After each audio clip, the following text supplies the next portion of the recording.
Então, eu sou a Mônica Lúcia, eu sou bacharel em Geografia pela Universidade Federal da Paraíba, depois fui para São Paulo e fiz vários cursos, um deles comecei em 1980, fiz um curso de pós-graduação em museologia, porque eu tinha duas amigas minhas, a Celina, uma delas, e a outra, a Leda, que já estavam fazendo e estavam muito engajadas nesse projeto de fazer um curso de museologia, na verdade, multidisciplinar, que dialogava já naquela época com outras áreas e que tinha grande foco do curso era os professores, principalmente alguns professores estrangeiros, e eu resolvi fazer essa pós-graduação. Eram 3 anos. Eu lembro bem que foi muito marcante, porque eu tive o meu segundo filho, nasceu em 1979. E em 1980, ele mal já tinha 1 ano, eu já saía de noite, eu morava longe, morava na Vila Sônia, em São Paulo, e saía e ia ter aula lá no centro da cidade, ali onde era a fundação. A Celina, nós nos conhecemos antes disso, nós nos conhecemos na década de 70, em São Paulo. Ela namorou um paraibano, que era da nossa, que a gente chamava nossa comunidade dos Paraíba, e ele era de Catolé do Rocha e estava fazendo história, conheceu a Celina. Então Celina veio para os Paraíba através do Rogério, né? E para nós que éramos realmente recém-chegados na cidade de São Paulo, naquela monstruosidade, foi como se diz, foi um marco na nossa vida, né? Porque ela já tinha, vamos dizer assim, ela já tinha relações em São Paulo e coisa, e abriu como se diz, esse entrosamento, né, nosso com grupos de pessoas, intelectuais, historiadores. Então foi uma pessoa muito importante na nossa vida, sério. Vou completar o nome de Mônica, né? Mônica Lúcia Rick Fernandes, né? Ela ficou meio tímida e não disse o nome todo. E nossa grande amiga, quer dizer, o conhecimento de nós duas foi através de Leda Rejane do Amaral Queiroz, que trabalhava com o Valdir Zarrúcio na Secretaria de Ciência e Tecnologia lá em São Paulo. E foi através então de Leda que a gente se conheceu, e depois, quando o Valdir criou o curso, eu e Leda começamos a estudar na primeira turma. E se você entrou em 80, na verdade você é a terceira turma, da terceira turma, né? E agora o Marcelo entrou com você? Marcelo, eu acho que entrou. Eu acho que o Marcelo então é só, porque eu acho que ele é da terceira turma. Marcelo Araújo, né, que foi o presidente do IBRAM e antes foi secretário de Cultura no Estado de São Paulo. Ele estudou, se não me engano, é da sua turma, né? Mas na época ele já trabalhava no Lazar Segal, né? Lembro que ele já trabalhava no Lazar Segal. Eu acho que sim, eu acho que sim. E o que eu tava comentando antes, Moni, e talvez fosse interessante se você pudesse falar, né? Eu fui uma turma, a primeira turma foi privilegiada, né? Por ter tido aula no Museu de Arte de São Paulo e ter terminado o primeiro módulo montando uma exposição.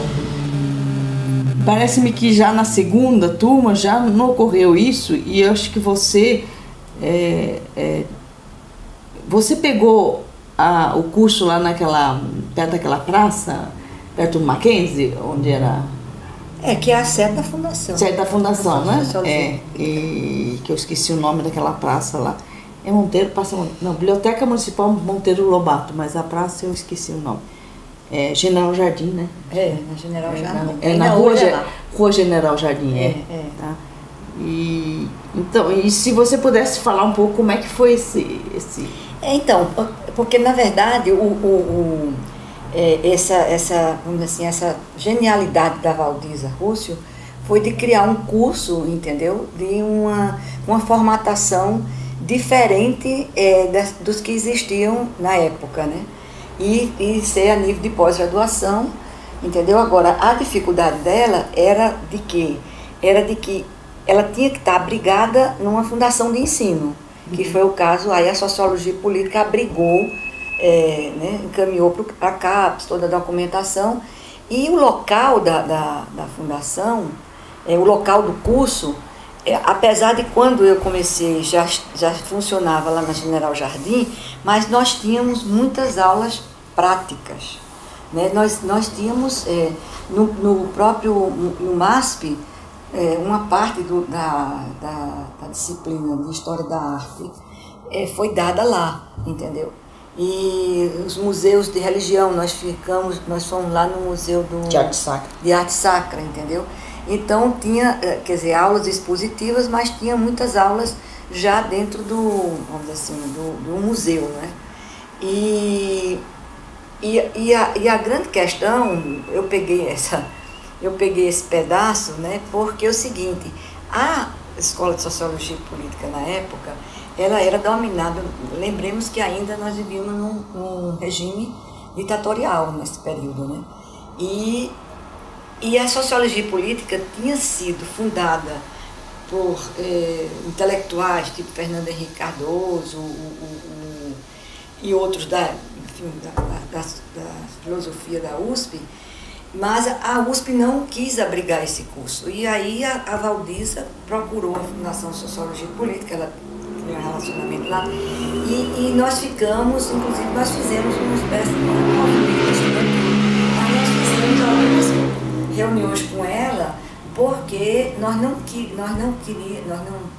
queríamos que estudar naquele ambiente da sociologia política. Isso foi uma tensão grande no começo, porque era o povo todinho da direita que estudava lá, tinha um pessoal e que se apossou desse projeto da sociologia política, que foi criada mais ou menos em seguida a própria filosofia da USP, né? Então ela abrigou durante uma época, ela abrigou os intelectuais, vamos dizer assim, progressistas, né, que se opunham à ditadura, mas a sua direção era de gente ligada ao SNI, era de gente ligada ao regime, você está entendendo, na época. E aí nós não queríamos, né? Eu me lembro que as primeiras aulas que a gente foi assistir lá, a gente tinha até medo de ir, porque só encontrava os caras tudo de paletó e gravata ali, você está entendendo, com cara de gente. E eles também não nos olhavam com muito... nos olhavam com muito bons olhos, né? Não era um curso que eles tinham o controle. O que é interessante é que a Valdiza realmente foi uma pessoa... para mim é uma das genialidades que eu conheci na minha vida, porque além dela ser criativa do ponto de vista teórico, ela também era uma excelente executiva, era daquelas que metia as caras e ia-se embora e falava com o secretário de Cultura, falava com o pessoal que tinha o poder na mão na época, né? E ela conseguia, entendeu? Ela foi conseguindo, foi abrindo um espaço, inclusive para reconhecer o curso, porque na minha turma teve um período curto que estava em risco se o curso ia continuar sendo abrigado na Fundação Sociologia e Política, né? Então era vamos dizer assim, era um curso muito avançado, muito vanguarda, com uma equipe de professores também excelentes, todos pessoas bastante progressistas, mas não estavam, vamos dizer assim, no locus ideal. O ideal era a gente ter sido abrigado numa universidade, uma coisa mais ampla, né? Mas para mim foi uma experiência, realmente eu não me frustrei, porque eu fui fazer o curso, eu estou dizendo, muito mais por conta dessa curiosidade intelectual que eu tenho, tanto é que para mim o que ficou ainda hoje, eu tenho até os cadernos, as apostilas, é o curso de História da Arte que era dado pelo professor Dominique, e que era excelente, você está entendendo? A parte mais prática da chamada museografia, eu fiz porque tinha que fazer, mas o que me interessava eram as teorias, entendeu? Era essa perspectiva de continuar com a minha formação intelectual, né? E havia possibilidade também, as minhas amigas me estimulavam a fazer o curso porque tinha possibilidade, como eu trabalhava na parte administrativa da universidade, havia possibilidade de eu migrar, de eu arranjar um trabalho na área como museóloga, né? Como na área de museus. Na época não tinha nem ainda, não era ainda referendada essa profissão, né? Mas teve colegas, eu fui colega da Ana Maria Leitão, por exemplo, que é uma grande museóloga, entendeu? E eu me lembro que na época ela fazia o curso, ela trabalhava ali no Clube Pinheiros, né? Tinha um museu lá, o que é que tinha? Não tem museu do Clube de Pinheiros. Clube de Pinheiros. E ela foi contratada e chegou até a me convidar para ir trabalhar com ela, mas a minha situação, vamos dizer assim, econômica não permitia. Ela estava com 2 filhos pequenos, entendeu, ainda. E eu tinha que trabalhar e receber, e eu recebia, ganhava bem eu me lembro que as propostas que eu tive para ir trabalhar na área, todos eram salários inferiores ao que eu recebia lá na universidade. Então eu não terminei desistindo de entrar provavelmente se eu tivesse entrado eu teria continuado, você está entendendo? Mas desisti. E aí fiz as 3, e tudo foi que eu chamo de revolucionário na concepção do curso, porque não só essa multidisciplinaridade de você abrigar, né, profissionais e pesquisadores de várias áreas, como também você dividiu o curso em 3 módulos, né, anuais, né? E para cada módulo era um tipo de museu. Eu me lembro que, se não me engano, era no 2º ou no 3º ano, os museus de Ciência e Tecnologia, que na época em São Paulo também eram pouquíssimos. Ainda estava muita coisa em projeto pelo governo do estado. E como a Valdisa trabalhava no museu, na Secretaria de Ciência e Tecnologia, ela também trabalhou, entendeu, na montagem posteriormente de museus, ou então Estação Ciência, você está entendendo, da USP, que é um projeto também inovador, totalmente. Na época ninguém ouvia falar isso no Brasil, e ela já pegou, entendeu, e montou na Lapa. Era uma estação antiga de trem na Lapa, foi transformada aí junto com o pessoal da física, né? Na época o professor Hamburger, que era também tinha sido era um quadro do Partido Comunista da época e coisa, tinha sido perseguido, mas um homem também de uma cultura excepcional. E o professor Hamburger, ele então meio que encomendou para a Valdisa de montar esse projeto de Estação Ciência, que era uma maravilha também, né? Foi a primeira experiência que eu lembre, e era para exatamente dialogar com os alunos da rede pública de ensino, né? Então, as aulas de física, de matemática, entendeu? Os alunos iam fazer lá, e a Estação Ciência era aberta. Então foi também como se diz, foi uma coisa também muito marcante para a cidade de São Paulo, para a sociedade paulista, entendeu? Tinha essa ideia da integração, rede pública de ensino de 2º grau, de 1º grau, universidade e um curso, né? Esse tripé também era inovador na época, você está entendendo? Hoje em dia, quase todos os cursos têm esse tripé, mas na época não tinha, né? E então como se diz, nós íamos estudando e íamos praticando, entendeu? O desenvolvimento dos projetos. Era realmente um espetáculo, foi um espetáculo. E se não me engano, acho que era assim, o primeiro módulo eram pequenos museus, o segundo acho que era museus de arte, e o terceiro acho que era museus de ciência, né? Agora, eu não sei se era museus de história, arte e história, e depois museus de ciência, mas eu me lembro que o primeiro, se não me engano, era pequenos museus, que ela trabalhava, né? E o interessante era que ela trazia sempre profissionais ou museólogos ou intelectuais, convidava para dar palestras, porque não havia um corpo docente próprio assim, enorme, né, para o curso. Então ela recorria a isso, né? E o Gael de Guichen, que era do ICRON, né, Centro Internacional de Conservação e Restauração em Roma, né, ligado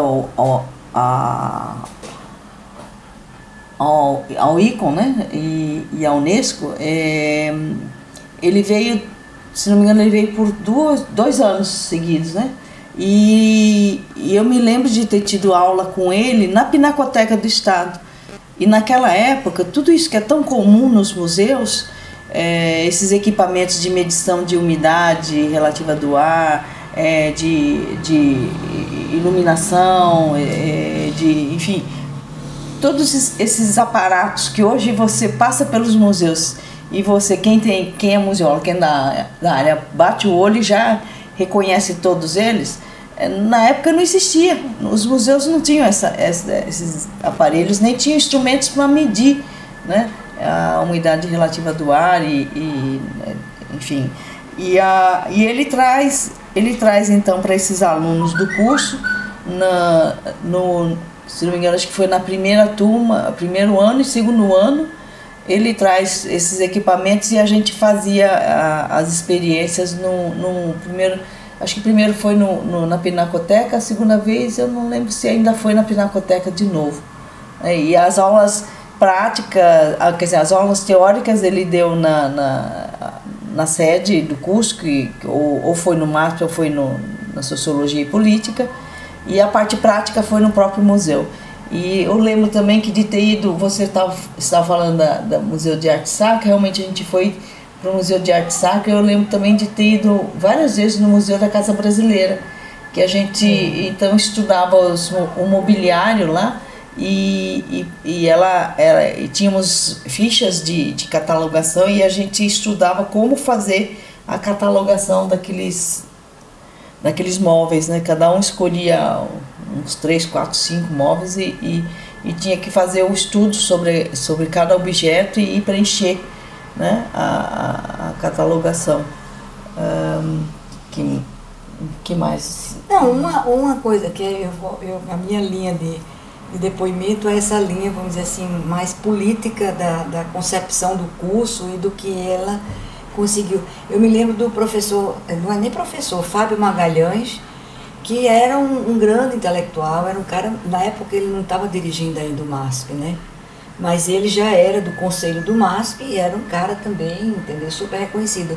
Porque é bom contextualizar que, apesar de estarmos vivendo naquela época ainda sob um regime militar, o estado de São Paulo, ele se destacava, né, por expressar esse projeto, vamos dizer assim, da burguesia industrial paulista, que vinha ao longo dos anos, desde a década de 30, 40, até de ter orgulho, você está entendendo, de você ter os museus, tá certo? Então, não era uma coisa que ficasse passando o chapéu atrás de verba, era, vamos dizer assim, os grandes intelectuais, os grandes da Paulista, eles se promoviam em serem responsáveis, dirigentes de um museu, né? Tinha Araci Amaral, né? Que era também foi outra grande figura, né? E então foi diretor da Pinacoteca, né? Foi. Outra coisa também é o seguinte, né? Que a gente vai vendo com o transcorrer do tempo. Na época tinha isso, quer dizer, você tinha um museu como, vamos dizer assim, um locus, né, de preservação da memória, você está entendendo?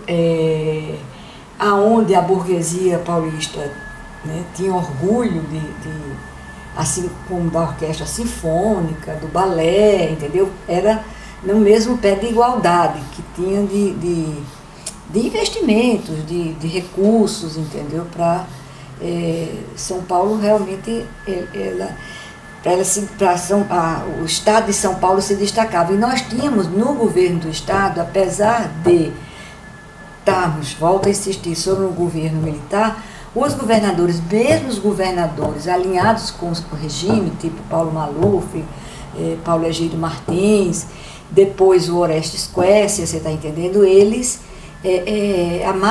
uma da marca deles, a Secretaria de Cultura, era uma das secretarias fortes dos governos estaduais, entendeu? Então a gente, como diz a Valdísia, conseguiu, vamos dizer assim, trazer, né, esse pessoal todo, né, que eram intelectuais, políticos, entendeu? Tinha renome na sociedade, para trabalhar, quer dizer, para nos dar aula, né, dar conferências, dar palestras. Uma coisa que começou, por exemplo, para mim, a área que... Eu me lembro que meu trabalho de formatura do curso foi... era uma pergunta assim: os museus são repositórios de memória? Os museus só existem por causa do passado, né? E aí peguei o caso da vanguarda russa, que foi um movimento também, me apaixonou demais, estudei muito, li muito na época. Que um dos livros, que eu não lembro mais quais que eu recordava, era exatamente um artigo dizendo o seguinte, que os museus eram o lugar onde a vanguarda deixava de ser vanguarda. Quando os artistas de vanguarda, né, passavam para serem recepcionados nos museus, já não poderia ser chamado de vanguarda, né? Já não era mais denominado de vanguarda. Então era essa coisa que me entusiasmou, né? Outra coisa também foi o seguinte, também foi muito novo naquela época, que era se abrir o museu para as comunidades, isto é, primeiramente para as escolas, entendeu? Porque até então não existia assim um programa oficial, entendeu? Casando Secretaria de Educação com Secretaria de Cultura e o museu como um dos espaços e aí também a Valdísia trouxe vários textos, várias coisas de países, tipo no México, nos Estados Unidos, nem se fala que os museus, já naquela época, há quase 40 anos atrás, eles já eram abertos, não só para o público, mas eles eram abertos eles eram espaço de educação, né? Eles eram frequentados por crianças, por jovens, entendeu? E isso, quer dizer, voltando ao que eu estava falando antes, de que a minha pergunta era, o museu é o espaço onde se estaciona, né? Não é um espaço que não tem evolução, que não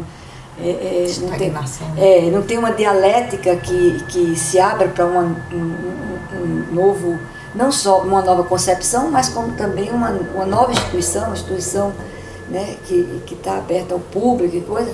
Essas discussões também começaram a ser feitas e a ser depois, posteriormente, por exemplo, a Universidade de São Paulo, aí também eu continuei na Universidade de São Paulo e trabalhei um pouco com a Ana May Barbosa, que já em 88, 89, entendeu? Recebeu recursos do BID e eles abriram uma filial, né, do Museu de Arte, do MAC, né, de Arte Contemporânea, que era ligada Ibirapuera, né? Que era da vamos dizer assim, era da Universidade de São Paulo, né? Era uma caixinha da Universidade de São Paulo. E abriu lá também com um prédio super moderno e todo o projeto era exatamente integrar primeiro aquele museu aos alunos da rede pública da região do Butantã, que era a universidade que se localizava lá, e para os alunos da Universidade de São Paulo, mas em especial eram o que a gente chamava de pedagogos, né, do museu, né? Porque também a Ana May foi uma grande teórica, ela eu acho que foi a pioneira de arte e educação, estava se formando na época esse coletivo, né? É um coletivo de se colocar, de colocar a arte e a educação juntos. E ela, teoricamente, ela escreveu, e ela, entendeu, também atraiu muita gente para contribuir com essa prática, né, do museu como um espaço de aprendizado, entendeu? A minha filha, muitos anos depois, estudava na Escola de Aplicação da USP, foi alfabetizada lá com 7 anos, semanalmente, eles tinham, desde os 7 anos de idade, elas tinham uma aula lá no museu, você está entendendo? Então, era aqueles bichinhos tudo sentados no chão, tudo bonitinho, entendeu? Então, foi realmente, era realmente um momento de muita efervescência, né, intelectual, entendeu? Ok. Você quer alguma expressão sobre a Valdiza, especificamente, do que ele não deixava? Então, a Valdiza, para mim, como quem tinha relação direta com ela era a Leda e a Celina, tinha mais outras colegas dos cursos que chegaram a trabalhar com ela mesmo, né? Eu me lembro dela, ela era uma senhora meio forte, coisa mais ágil, e ela saía na frente e o povo, as meninas tudo atrás dela, entendeu? Que ela ia. Eu não tive vamos dizer assim, o privilégio de fazer parte deste grupo. E a Valdiza, para mim, era uma pessoa fenomenal por conta das ideias dela e por conta, em especial, da Leda e da Celina, que traziam para mim o que ela estava fazendo. Eu não pude me dedicar, como eu falei, eu trabalhava 2 expedientes, eu não pude me dedicar a participar de projetos diretamente com ela. Tanto é que depois, com o passar do tempo, né, aí já dentro de análises e de coisa, de participar de seminários e coisa, que eu fui descobrindo que ela realmente foi como eu chamo ela eu a chamo de revolucionária, entendeu? Ela quebrou os paradigmas, entendeu? Não só teóricos, como por dentro do aparelho de Estado, e conseguiu, entendeu, implantar coisas maravilhosas. E o curso foi um deles, né?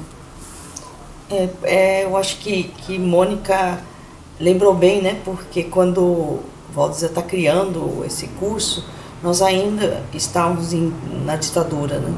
E ainda era muito difícil de trabalhar com ideias diferentes, né? Com propostas mais avançadas, né?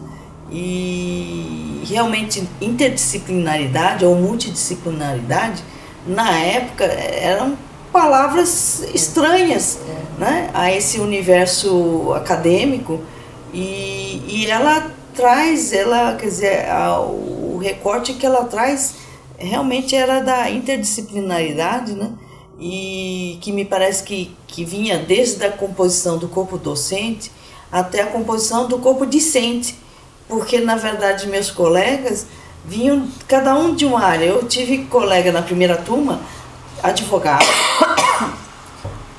artista plástico,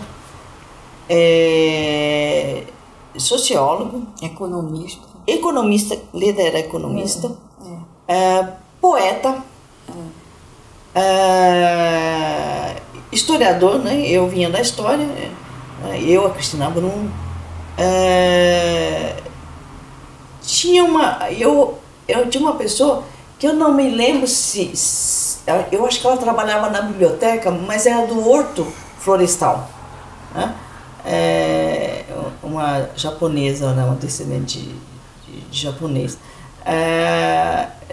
Tinha outra que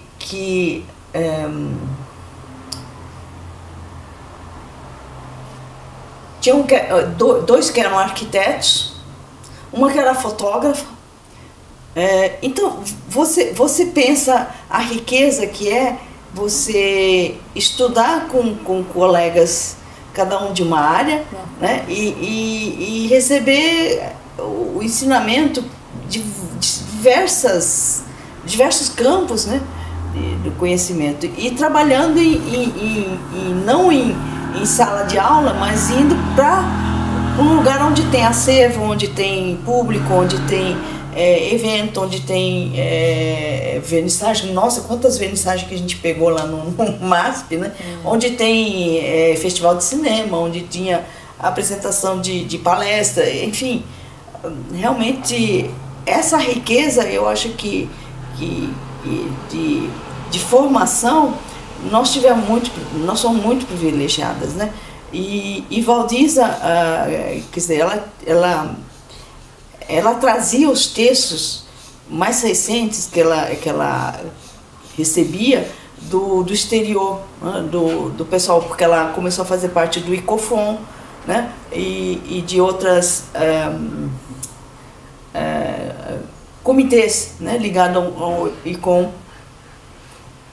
E ela muito generosamente passava cópia para todos os alunos. Então nós tivemos contato com diversas proposições, teorias revolucionárias, realmente, e super atuais, né? Era a última hora, a última coisa lá nos Estados Unidos, isso, na Europa, no México, você está entendendo? Era o que existia.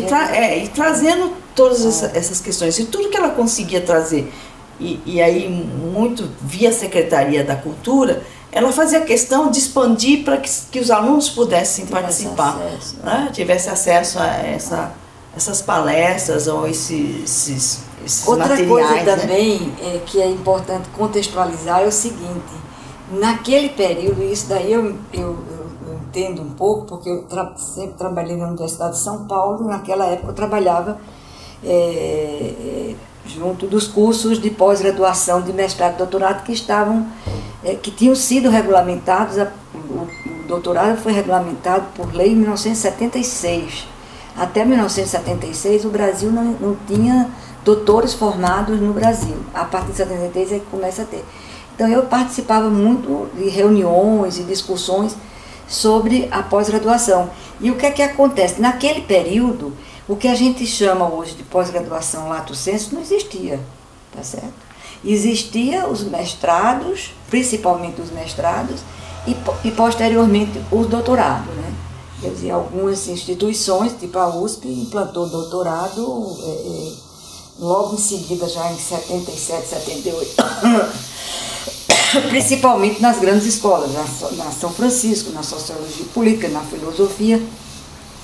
Mas essa ideia de você ter uma formação acadêmica básica, que é a graduação, que, como ela diz, pode ser de várias origens, quer dizer, ela não é algo que especialista, que você, né, não tinha esse foco, que isso também era avançadíssimo, porque não esqueçamos que isso foi, eu chamo assim, foi inspiração do que foi o projeto de fundação da Filô da USP, da filosofia da USP, né, que era exatamente essa coisa da integração, da universalidade do conhecimento, né. E então ela faz isso, e a pós-graduação, né, não foi nem uma especialização, não era tipo as especializações que tinha, sei lá, nas engenharias, que você fazia uma especialização, uma pós-graduação, não tinha nem esse nome, era uma especialização, eram cursos pós a graduação e eram especialidades. Na faculdade de medicina você tinha no curso de cirurgia plástica, entendeu, do nariz, por exemplo, entendeu? Então o médico ia estudar, ia fazer aquele curso. No caso dela, não. O que é que ela faz? Ela faz uma pós-graduação que já tinha essa ligação prática, isto é, a prática. O museu é um locus que você tem que ter um profissional que lide com aquilo ali, que saiba trabalhar com o museu, né? E ao mesmo tempo teórico, né? Uma das grandes frustrações dela foi exatamente não ter conseguido transformar no mestrado, tá certo? Quer dizer, de cara, porque era isso que ela queria, né? Era isso que ela queria. Ela já queria que aquilo ali fosse também um curso que incentivasse a pesquisa, você está entendendo? Textos, entendeu? Artigos, né? E ela não conseguiu, né? Não conseguiu, mas o que ela queria também foi, no mínimo, 15 anos antes do que depois. Nós chegamos hoje em dia, os tais do MBA e coisa, né? São desdobramentos do que ela fez na época, entendeu? Essa pós-graduação que não te dá um título para ensino, para de ensino e pesquisa, mas é também um curso que te agrega muito conhecimento, né? Depois de formado, você está entendendo? Ok, acho que a bateria está acabando.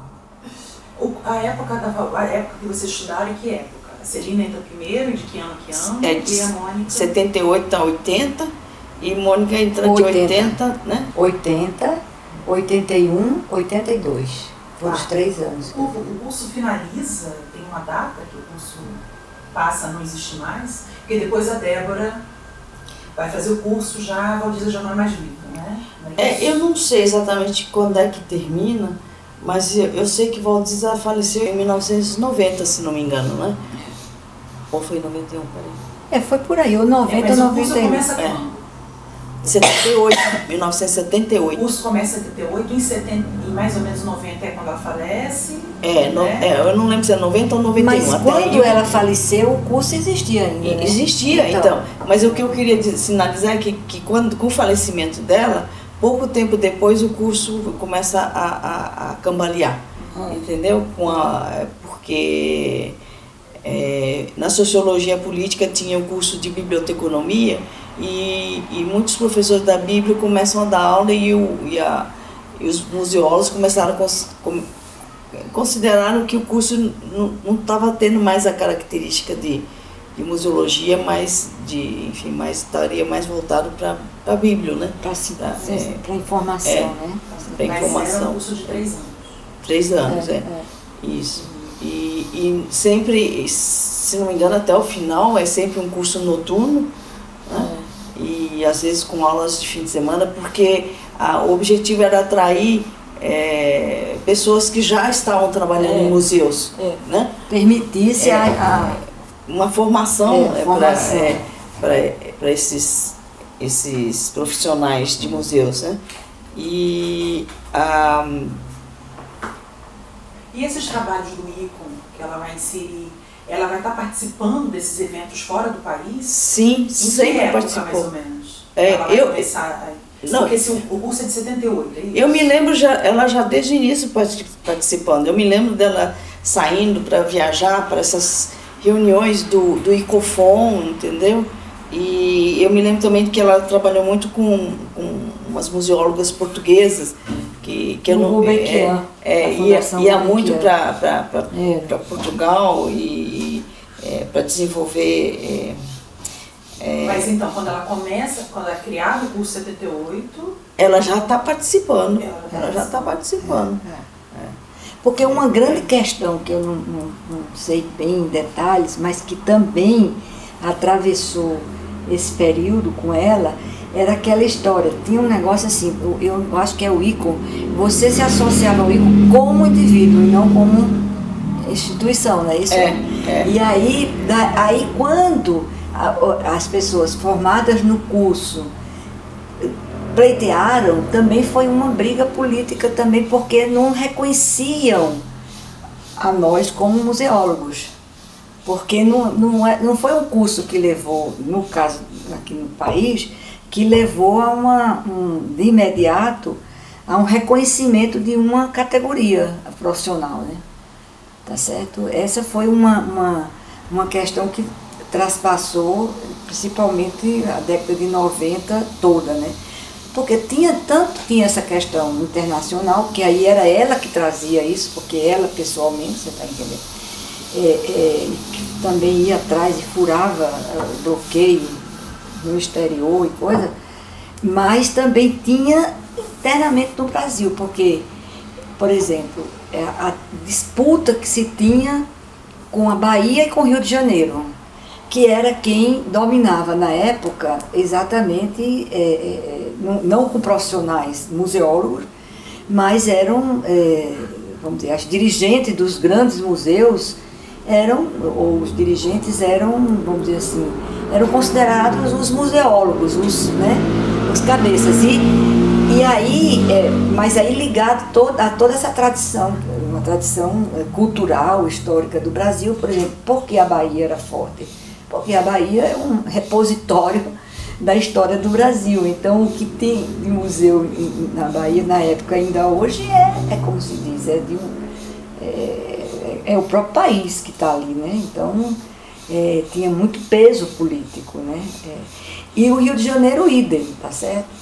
E São Paulo, é isso que eu falo, São Paulo entrou nessa disputa com a marca que eu chamo dessa coisa da burguesia paulista, que teve um projeto, começou depois de 22, de modernização do Estado, não sei qual foi o historiador que falou que depois que os paulistas foram derrotados em 32, na Revolução Constitucionalista, foram derrotados pelo governo central Getúlio Vargas, eles se recolheram ao Estado de São Paulo e começou a montar um projeto de desenvolvimento econômico, desenvolvimento social e cultural para o Estado de São Paulo. Daí muita gente dizer que São Paulo, vamos dizer assim, era muito prepotente, mas é porque, por exemplo, na área não só na área de museus, na área de teatro, na área de até projeto para manicômios eles tiveram. O Franco da Rocha foi obra de um grande arquiteto chamado Arthur Azevedo, moderníssimo, o que existia de mais moderno na época, com influência francesa, e a questão do tratamento, do isolamento dos doentes mentais, entendeu? Então eles tinham lugar para abrigar e a penitenciária pública, que depois se chamou Carandiru, também era. E o pessoal principalmente os arquitetos, que estudou muito esses grandes projetos, mostravam que era uma concepção, entendeu, de São Paulo querer ser a França. Então, por exemplo, o cara que era preso, o cara ficava, entendeu, ele tinha toda uma base, tinha as oficinas de marcenaria, as oficinas de costura, de coisa, para transformar aquele preso, saindo, ele ter uma profissão. Então eram coisas assim, máquinas de última geração, você está entendendo? Eles gastavam dinheiro com aquilo, né?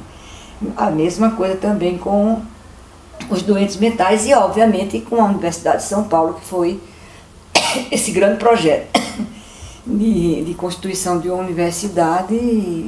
Os fundadores da Universidade de São Paulo foram as famílias tradicionais de São Paulo, né, que fundaram a Universidade de São Paulo. Então, tem isso, né? Voltando um pouco ao que a Mônica estava falando sobre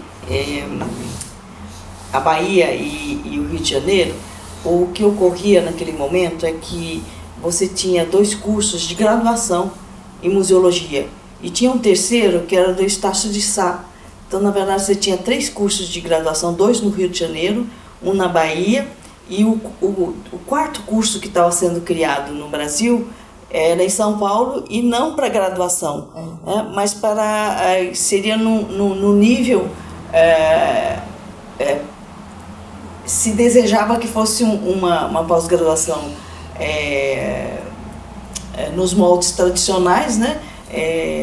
Para poder ter todo o reconhecimento, etc. Mas a própria maneira como foi pensada o curso e a instituição que a Valdiza conseguiu espaço para ser acolhida, esse projeto, fez com que surgisse como um curso de especialização em museologia, né? Mas com direito à defesa de dissertação, e ele ele se vinculava às ciências sociais, à sociologia na Fundação Escola de Sociologia e Política, que tinha pós-graduação. Então, na verdade, você conseguia se tornar mestre em ciências sociais, entre parênteses, museologia, né? Porque não havia condições de criar um direto nesse momento, como Mônica está lembrando, havia muita dificuldade em criar cursos de mestrado.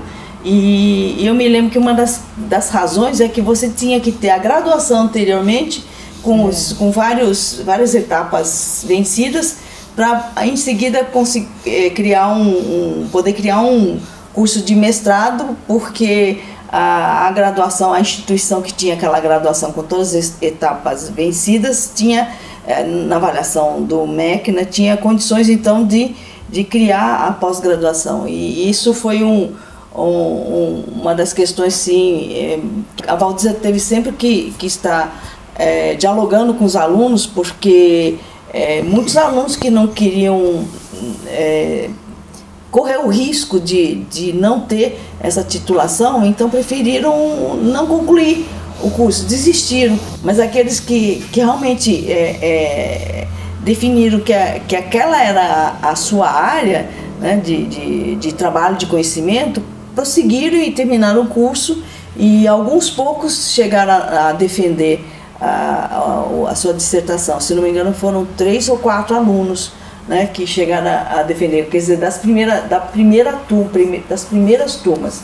Depois eu não sei, não me lembro, mas enfim, eu me lembro da Serafina, me lembro do Ricardo. A Cristina. Não, Cristina não defendeu lá. Cristina defendeu lá na USP, na pré-história. Foi Serafina, Ricardo, eu não sei se é Eunice, Sofia, não, tem mais uma pessoa e eu. São pouquíssimos, se não me engano, eram 4 alunos que chegaram a finalizar, né? E tem o título então de mestre lá. E quando se começou a discutir a questão da profissionalização e do reconhecimento de ter uma profissão e reconhecer legalmente essa profissão, eu me lembro de vários encontros na área de museologia que foram acontecendo no Rio, na Bahia, principalmente, né? E seja promovido pela ABM, Associação Brasileira de Museus, seja pelo ICOM Brasil, seja pela Associação Baiana, tinha acho que a Associação Baiana de Museologia, alguma coisa assim também. E em São Paulo foi criada a Associação Paulista, né, de museólogos. E até que finalmente se conseguiu a criação do Conselho Federal de Museus, e foi uma briga muito grande da Valdiza. Conselho Federal de Museologia, e foi uma briga muito grande da Valdiza de incluir com um dos itens necessário, reconhecimento como museólogo, não apenas aqueles que tinham feito a graduação em museologia, mas também tinha feito o mestrado em museologia, né? E além daqueles que já trabalhavam em museus já há não sei quantos anos, né? E então esse item, inciso 2, né, que existe na carteirinha do museólogo, é exatamente essa inclusão dos que naquela época estavam fazendo o curso da Valdiza e estavam saindo como tinham, vamos dizer, mestrandos em museologia, né? E depois mestres em museologia. E é isso que hoje garante que a esses atuais cursos de mestrado e doutorado em museologia, aqueles que não fizeram a graduação em museologia, mas permite que quem fez ou está fazendo o mestrado ou doutorado na museologia, que tenha depois reconhecido o seu direito a ter a titulação como museólogo, né? Então, aquele inciso 2 foi uma batalha muito grande e conduzida pela Valdiza, né?